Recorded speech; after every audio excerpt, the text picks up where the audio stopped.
И доаѓаме до најинтересна занимливост со која што почнува денешната проповед. Да отвориме прво во нашите Библии, да ни бидат отворени пред да читам. Во првата книга Дневникот, 12 глава, 6 стих. Значи, не царевите, туку Дневникот или Летописи, зависи како се вика, 12 глава, тука, значи, нека биде од почеток на 12 глава. Ке читаме малку подоцна. Да. Значи, 12 глава, од првиот до 6 стих ке ги читаме. Ке го отворам истовремено и Константинов, да ми биде и тој при рака. Ако случајно има нешто различно. Имено деновиве во Ерусалим, повторно среде војна,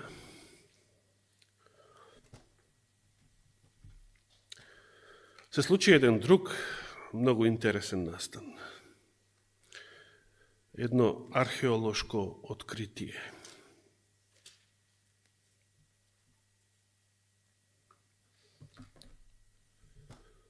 Би сакал да го прочитам текстот уште еднаш. Во Ерусалим е пронајден печат стар 2700 години и на тој печат се наоѓа името на еден Давидов јунак, или како што Библијата го нарекува, Давидовите јунаци, значи еден соборец Давидов, чие што име се споменува во првата книга на Дневникот, тука во 12 глава, конкретно се споменува тоа име во 7 стих. Но да ја слушнеме целата вест, која што гласи вак. Израелските археолози пронашле печат од црн камен, кој што е стар од прилика 3000 години, иако попрецизно се наведуваше брекето од 2700. Ако е 2700, тоа значи времето на пророкот Исаија, тоа е за мене многу интересно. Кој што датира од Соломоновиот храм, значи од времето на првиот храм. Првиот храм постоел до 586, значи од времето на царот Соломон до 586 година пред Христа, кога бил срушен од вавилонските војски на царот Навуходоносор.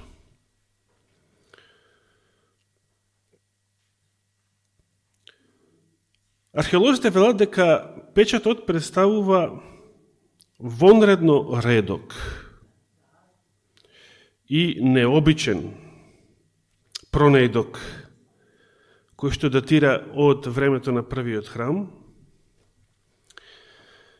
значи од времето кога масивниот Соломонов храм, подигнат во слава на единствениот Бог, се уште стоел во престолнината на Јудиното царство.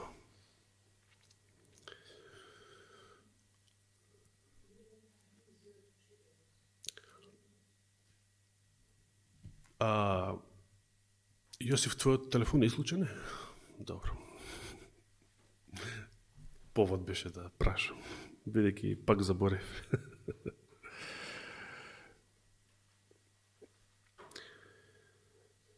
Печатот е пронајден во близина на јужниот ѕид на Храмската гора во Ерусалим, во археолошкиот парк на Давидовиот центар, за време на ископувањата кои што ги спроведува Израелската управа за антиквитети.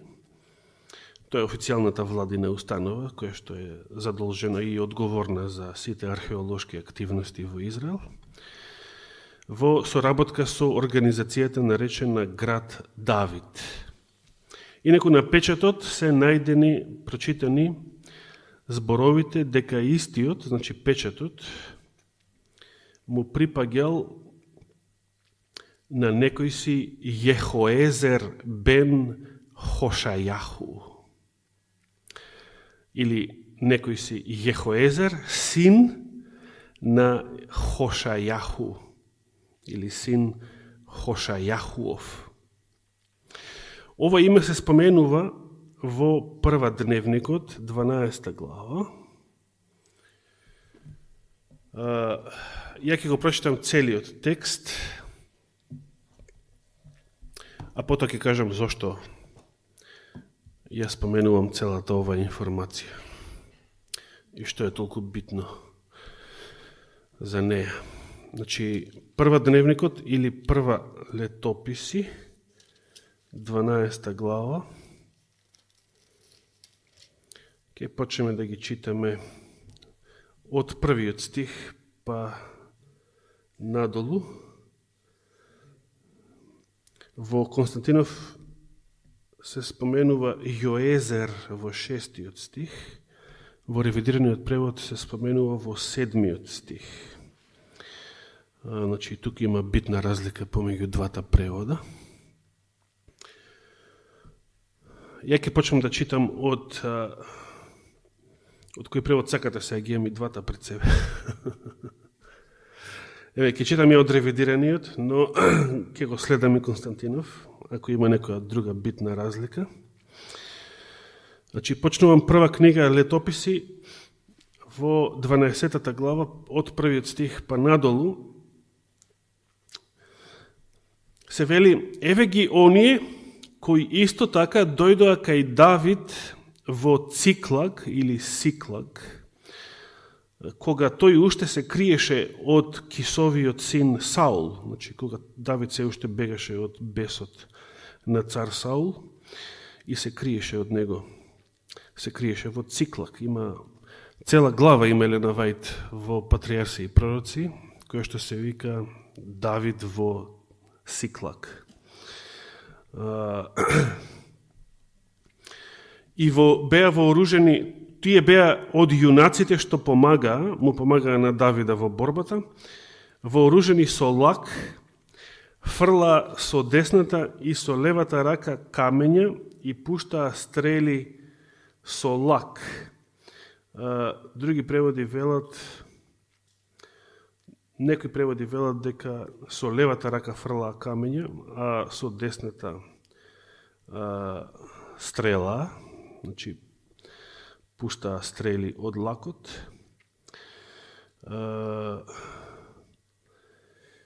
Понатаму се вели, беа од браќата Саулови, од Венијаминовците.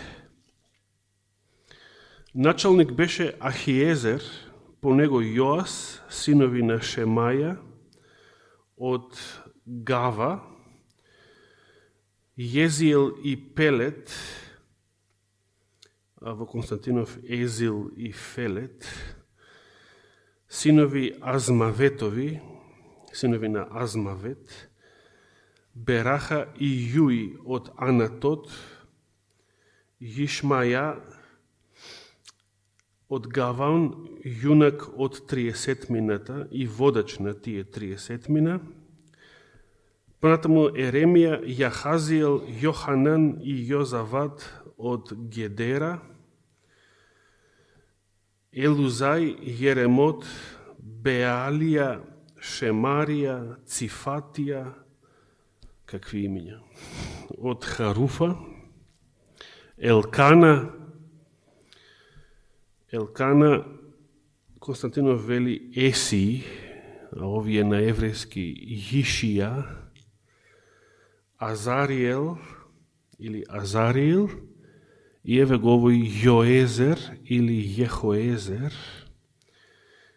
и уште Јашовам или Јасовеам од Кореовците. И целиот пасос завршува и со 8 стих, и Јоил и Зевадија, синовите на Јерохам од Гедор.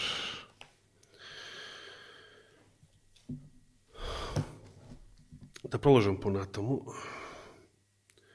Нешто поинтересно во врска со печатот. Јас инаку не верувам, а и археолозите се согласуваат. Ова име Јехоезер, што се наоѓа на печатот, дека се однесува на овој човек од времето на царот Давид.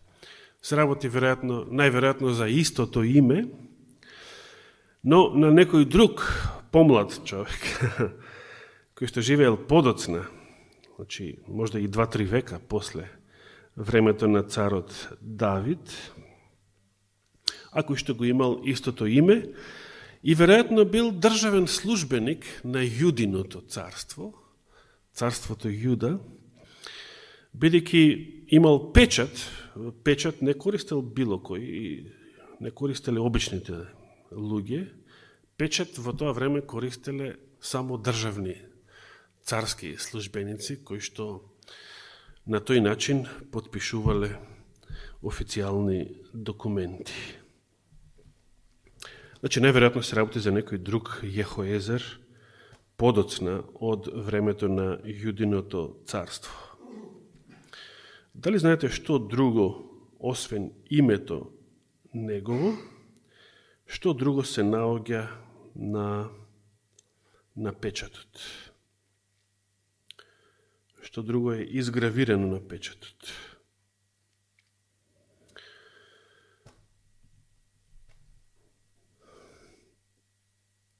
Во средината на печатот, но во профил, се наоѓа еден лик. Каков лик? Прво да ви поставам прашање. Дали е вообичаено на нешто израелско да има ликови? Не. За денариусот Христос праша чиј лик и надпис. Но тоа беше денариусот, тоа беше римската сребрена монета. Тоа не беше израелска пара. А во Христово време што правеа израелците?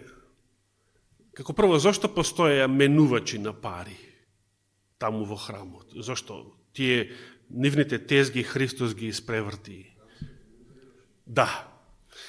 Значи, секој што доаѓал од диаспората за големите празници, сега конкретно за Пасха, значи кога доаѓал, не можел со странските пари, значи со паганските пари, така да речам, парите на кои што има ликови, да купи јагне или некое друго животно, што ќе треба да се употреби за жртва во храмот. Туку требало да ги замени тие пари за така наречени храмски пари, значи паганските пари да ги замениш за храмски пари, за израелски, бидејќи само такви можат да влегуваат во благајната во храмот. Но така било во Христово време. Но ако на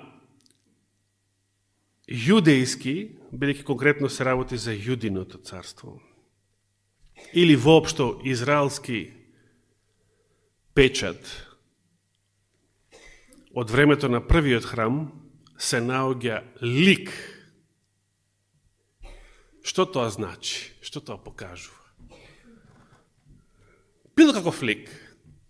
Знаете, кај евреите во Стариот Завет беше забранет секаков лик на луѓе и животни. Значи, може растенија, имаше дури уметнички изработени златни гроздови на самата фасада на храмот,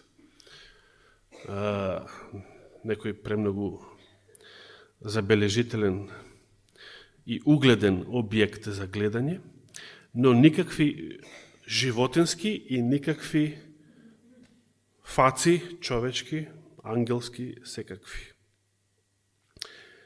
На печатот, затоа и не верувам дека од времето на Давид и дека некој од Давидовите јунеци имал ваков печат, ниту би му требало да има во тоа време, кога самиот Давид се уште не бил цар.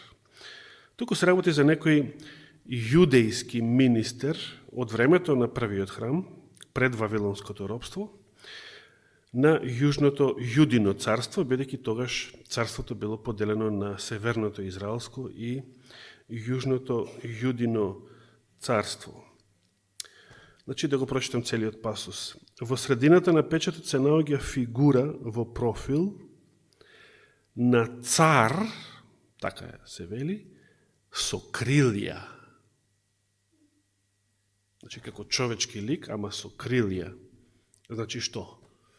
Значи, како ангелски лик. И тоа во долга пругаста кошула. Ликот дури има локни од косата, кои што ја покриваат неговата глава, а на самата глава нешто што личи на шешир или венец. Ликот ја има подигнато едната рака на накај напред, со отворена дланка и изгледа како да покажува на нешто или како да укажува на нешто.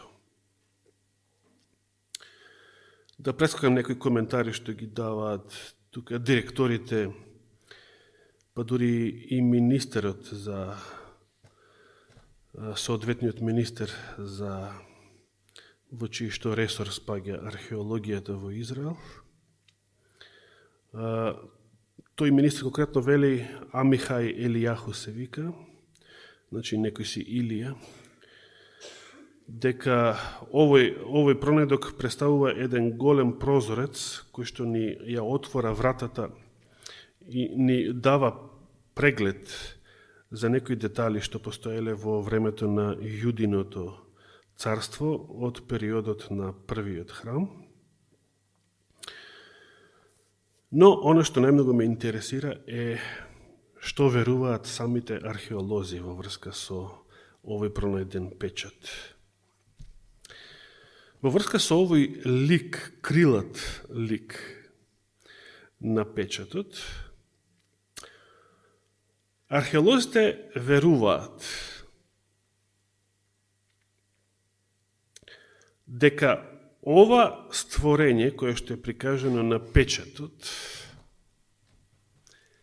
е еден крилат дух, значи некој ангелско створење, наречен демон заштитник. И сега, според археолозите, што најверојатно, и јас се согласувам со тоа, укажува на влијанието на Асирија. Влијанието што Асирија го имала врз Јудиното царство. Најмокната империја во тоа време и асирците се познати и во Светото писмо и во историјата воопшто како народ кој што го сотрел Северното Израелско царство во 722-721 година пред Христа, но и кога престанало да постои Северното Израелско царство, беа голем проблем и за Јудиното царство во времето на пророкот Исаија. И на тоа ќе се подсетиме кога ќе го отвориме најпознатото, ќе отвориме главата каде што се наоѓа најпознатото Исаиино пророштво за Месијата. Која ви е вас таа глава? Каде во Исаија имате најпознато пророштво? Тој 53-та за крајот, а за раѓањето на Месија? За раѓањето на Месија што зборува Исаија и каде? Се сеќавате? Да, тоа е во 9 глава. Пред тоа? 7 точно. Сакам да се подсетиме. Тоа е пророштвото за кое име? Емануел, да, Емануел. Инаку, мојата и 7 и 8 се моите омилени глави од Исаија.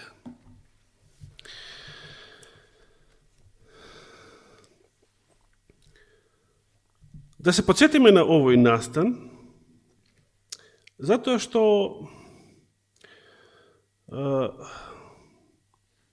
ова е нешто битно за нас денес. Иако нас денес не ни е Асирија светска сила и проблем, но кој е? Ако не е Асирија, денес кој е? Првиот и вториот звер.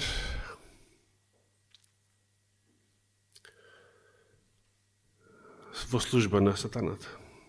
И едниот и другиот. Вториот во служба на првиот звер, а двајцата во служба на Господарот на овој свет и неговите слуги, неговите министри, што не се од крв и месо, неговите вонземјани. Во времето кога, во Исаија 7 глава, во времето, да дадам еден краток вовед, да не читаме се, немаме време, во времето кога Северното царство Израел се сојузило, значи пред да биде разорено од Асирија, од асирската инвазија,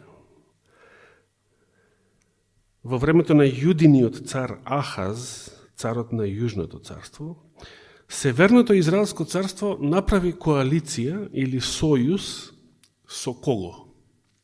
Со Сирија, значи со Дамаск, или со арамејците. Овие имиња Асирија, Сирија, тие од грците сме ги наследиле. Инаку Асирија се викала Ашур, така на семитски, бидејќи асирците потекнуваат од Ашур. Ашур се споменува како потомок на Шем во Битие, уште 10 глава. А Сирија се викала Арам, арамејците. И од таму и арамејскиот јазик и така натаму. Значи, арамејците и северните израелци направиле сојуз за да го нападнат кого? Јужниот цар, јудиниот цар, Ахаз. И тоа, еве, например, во 6 стих, да одиме против Јудеја и да ја исплашиме, да ја завладееме, да го смениме, значи, да го собориме Ахаза и да го поставиме Тавеловиот син, вели овој превод. Но Господ интервенирал и рекол што? Не се плашете, тоа нема да стане и тоа нема да се случи. Ако Господ каже дека нешто нема да се случи, ќе се случи ли?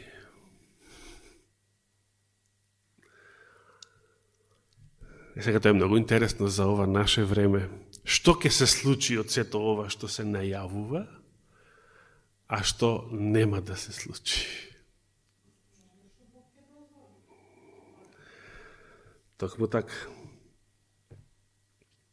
Но ако ги знаеме добро, ако добро го познаваме Божјето Слово, дали можеме да си дозволиме со известна доза на сигурност да знаеме што треба да очекуваме, а што да не очекуваме, иако низ медиумите се труби и едното и другото, се со цел луѓето да бидат исплашени и преплашени.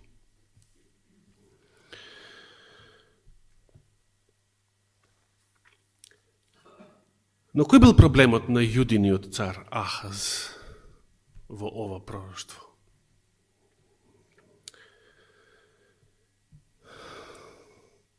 Дури Господ му прорекол на Ахаза што ќе се случи со овие две држави кои што се сојузиле против него. Вели, например, во 8 стих, по 65 години од тој момент, Ефрем, се мисли, Ефрем е често синоним за Северното царство, бидејќи Ефремовото племе било најголемо и најбројното племе на Северниот Израел, од 10 племења таму. По 65 години Ефрем ќе престане да биде народ. Значи,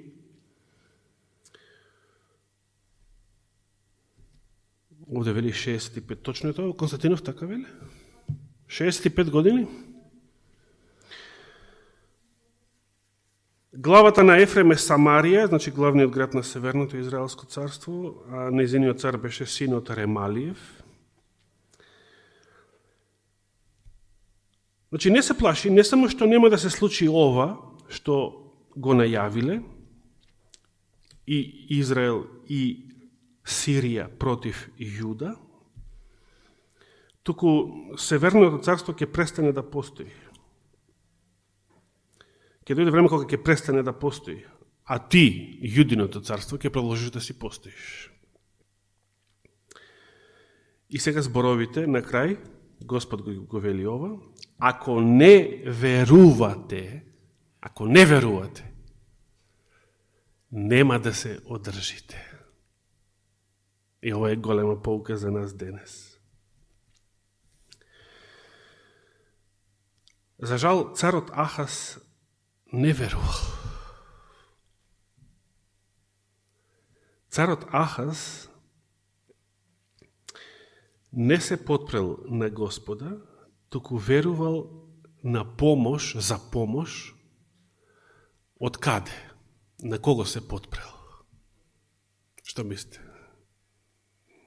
На кого се надевал Ахаз?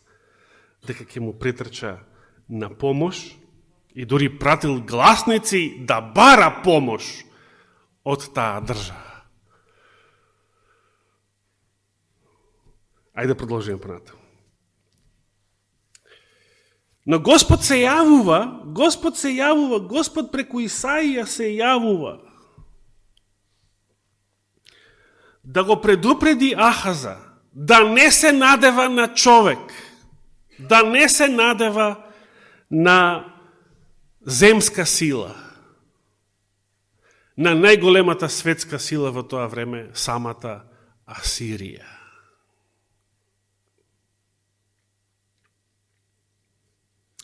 Што прават тука денешни политиканти? Кај кого трчаат и едните и другите, од двете партии? Кај кого трчаат? Или да молјакаат, или да примаат наредби за тоа што да прават? Кај која амбасада трчаат? Зошто? На Калето. Зошто трчаат на Калето? Зошто не трчаат во британската амбасада? Зошто не трчаат во австралиската амбасада? Зошто не трчаат во германската амбасада? Одговорот е сам по себе јасен. Светската сила.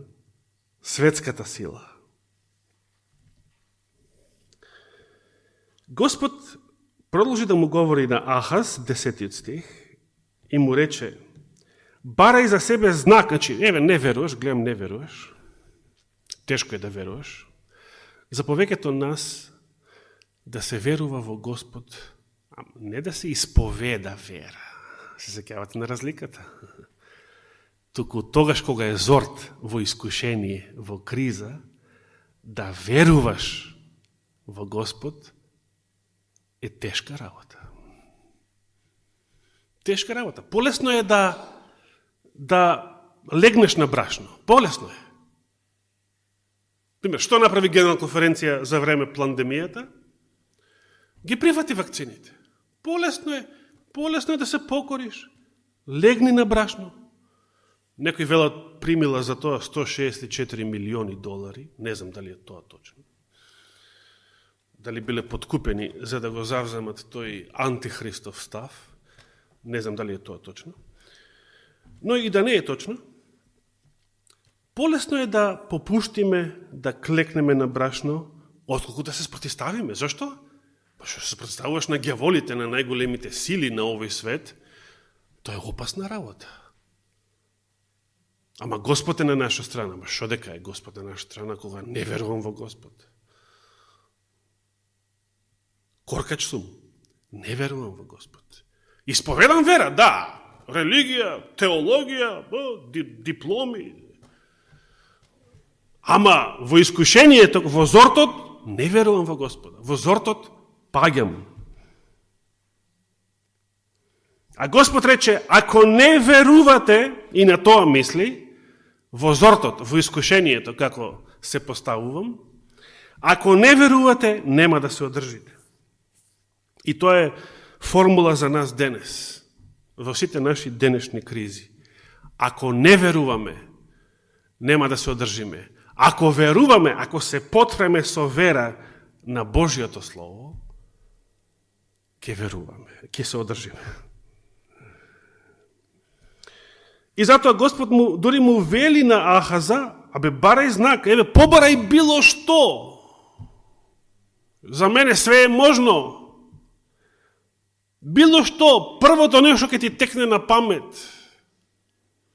Еве сонцето застана во времето на Исус Навин, на Јошуа. Подоцна во времето на друг цар Езекија се случи едно друго поголемо чудо, што неодамна и тоа го споменавме. Господ вели, барај знак, барај било што, вели, барај или во длабочините, или во височините. Што сакаш, барај. За мене се е можно. Господ прашува, има ли нешто што не е можно за мене? Како би одговориле вие на тоа прашање? Има ли нешто што не е можно за мене? Прашува Господ. Има ли нешто што е премногу големо, нешто што е премногу тешко? Видите каков дипломатски одговор дал Ахаз. Значи, Господ бара знак, му вели барај знак, Господ те повикува, абе барај знак, а тој што вели? Нема да барам и нема да го искушувам Господа. Дали е ова ова е мајтап сега? Ова не е вера, туку е мајтап. Навистина стои запишено, уште во Мојсеја, па тоа Христос му го цитира на ѓаволот, не го искушувај Господа својот Бог. И Ахаз тоа го знаел, гледаме. Но дали е тоа применливо во овој случај?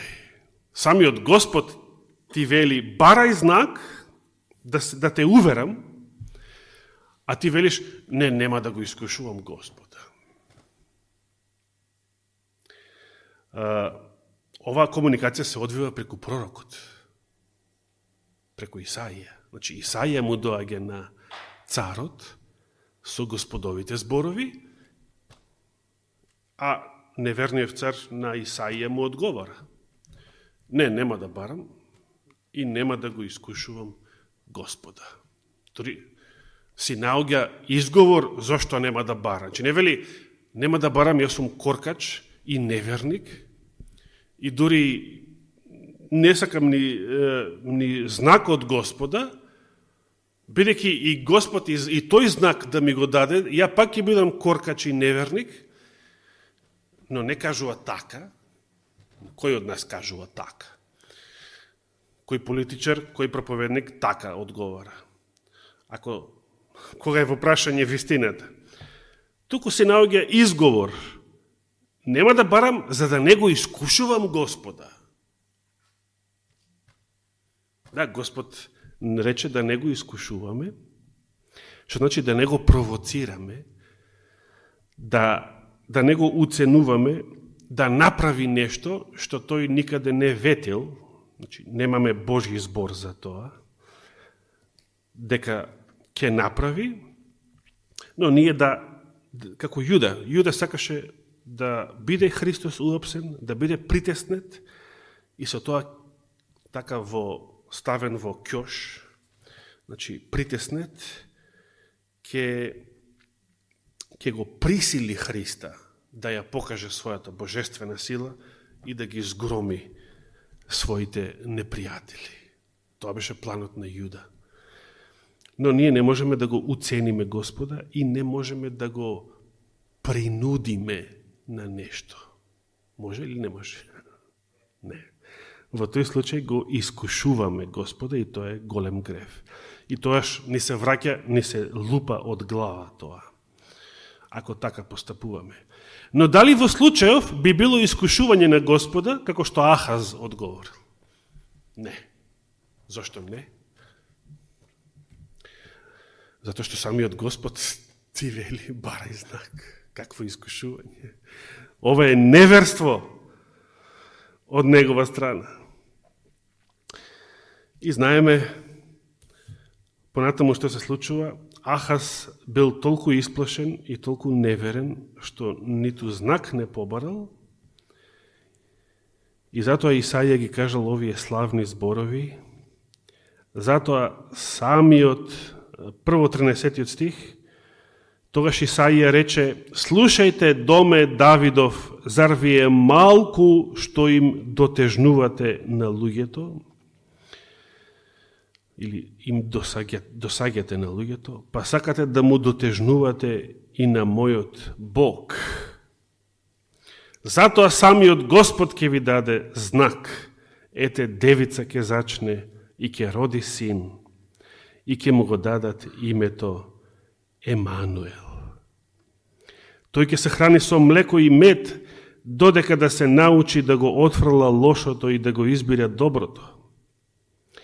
Зашто пред детето да се научи да го отфрла лошото и да го избира доброто, значи додека не дојде до некоја соодветна детска возраст, 5-6 години може би и порано, оваа земја од која ти се плашиш, ќе биде оставена, напуштена од двајцата нејзини цареви. Значи, ним ќе им дојде крајот, пред детето да достигне одредена возраст. Но, сега заради твоето неверство, и што сакаше да се надеваш на туѓа сила, но Господ ќе испрати врз тебе и врз народот твој и врз домот на татко ти такви денови, какви што не доаѓале откако Ефрем се оддели од Јуда. Нешто многу страшно за тоа време. А што? Ке го испрати асирскиот цар. И сега, дали разбирате зошто се случи целата инвазија на асирската војска кон запад и освојувањето на Сирија, освојувањето на Израел, Северното царство, и тогаш престанало да постои Северното царство после асирската инвазија, и дури асирскиот цар дошол, се уште во времето на Исаија, дошол и до Ерусалим, дошол и до Јуда, но тука доживеал пораз. Се сеќавате кога? Со ангелот Господов, да, во времето на царот Езекија. Но тогаш Божиот народ се понизи, тогаш царот се понизи и побара помош од Господа. Но целата оваа инвазија на Асирија се случила затоа што неверниот Јудин цар, тој побарал помош од Асирија. Сега, што е случај кога ја викаш лисицата да ти помогне?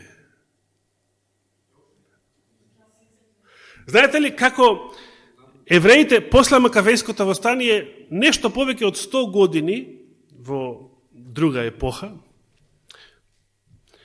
во така речената хеленистичка епоха, во времето на Македонската империја, евреите над 100 години биле независно кралство после Макавејското востание. Дали знаете кога и зошто паднале под римска власт? Затоа што кога почнале меѓу себе да се караат, да конкурираат кој да биде на власт, едната страна ги повикала римјаните за помош. И што се случува?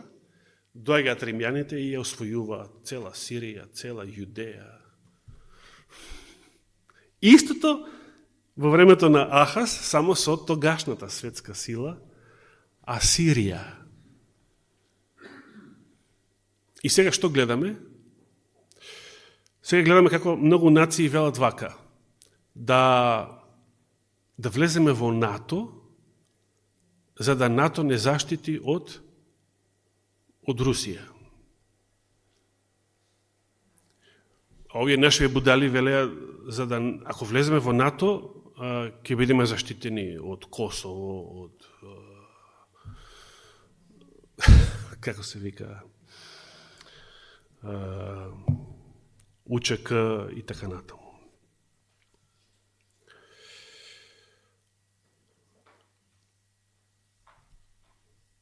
И постои нешто од адвентистичката историја, нешто со што би сакал да завршам.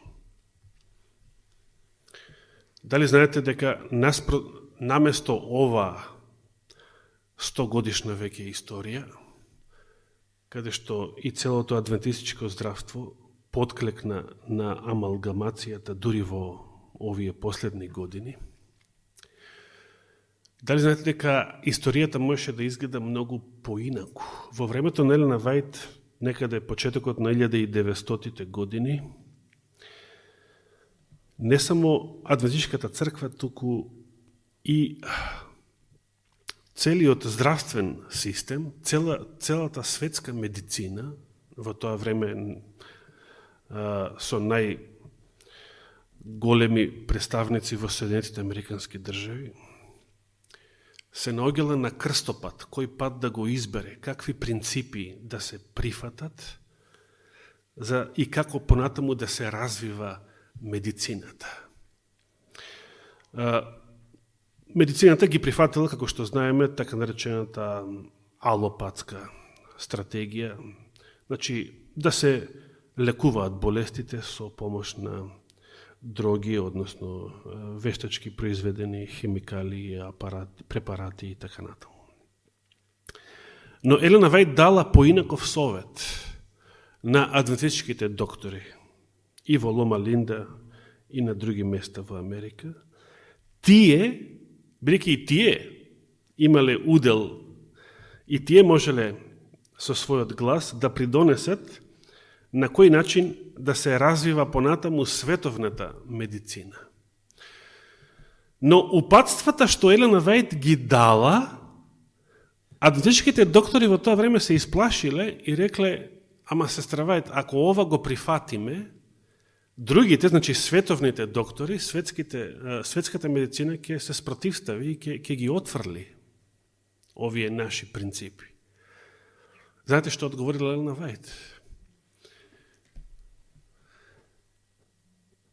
Вие кажете ги, побарајте ги, кажете ги, направете така и световната медицина ќе ве следи вас. Ќе ги прифати и ќе ги следи. Адвентистите пропуштија златна шанса да бидат водачи на светската медицина. И светската медицина ќе се развиваше по друг пат, ако тогаш со вера го прифатеа Божиото Слово, ама како и Ахаз не го гледале Господ, не гледале ангели и чуда, гледале само пророк, кој што ги пренесувал Божиите зборови. За жал не ги прифатија и историјата потече во сосема друг правец. Каква поука можеме да извлечеме ние денес? Господ вели, не повикува да веруваме во Неговото Слово. Во сите денешни искушенија, кога се друго ќе изгледа невозможно, само во Божјето Слово ќе имаме сигурност, надеж и спасение. Нека му е фала и слава вечно. Амин.